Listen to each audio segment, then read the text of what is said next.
Hi guys, it's Diana here. I just want to show you what I'm working on in Adobe Audition. This is what I would like you guys to do for exercise 3 in class tonight. And if you haven't used Adobe Audition before, what it is a multi-track audio editing software package. So you can bring only one video track in at the top, and you can add multiple sound effects, musical scores, and so forth to your movie file, and then you can output it and sync it up with your Premiere profile. I'm going to run through this and just show you what it looks like from start to finish, and then I'll go back and explain a few things just to help you before you get started with the exercise.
Alright, you get the idea.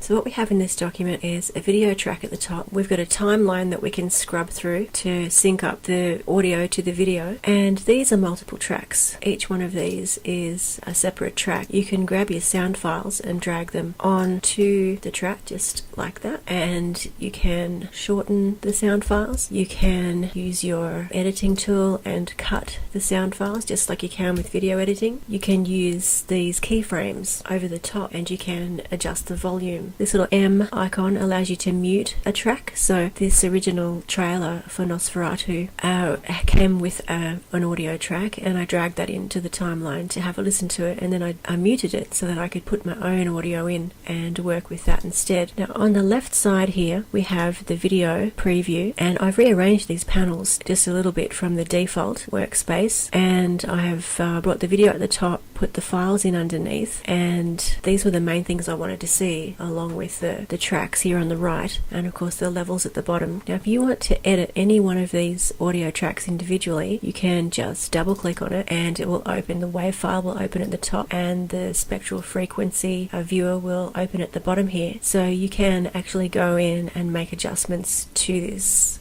file and save it, and it will update. For instance, that's wind, and if I wanted to do some editing to any part of this file, I've got a spot healing brush tool at the top, paint brush selection tool. So I've got 3 tools that allow me to make selections of areas. I've got the, similar to Photoshop, a lasso tool, Command or Control D to deselect, the marquee tool, and the brush tool, which allows me to select using levels of opacity. The more I scrub over it, the stronger the selection it makes. And then once you've made a selection, you can adjust the volume. If you take the volume right out and it finishes doing its stuff, you can see it leaves a little black patch right in the middle. So that's showing you that it's removed the sound. If you want to get back to your multi-track, you just click on multi-track at the top here. So that's a rough preview of how this works. It's a very intuitive program to use. How do you get files in here? You import them through the Files panel. So you click on this icon here and then you just navigate to where your files are. Now when you first start up a document, you need to tell Audition the same as you do with Premiere Pro where the files live, and once you have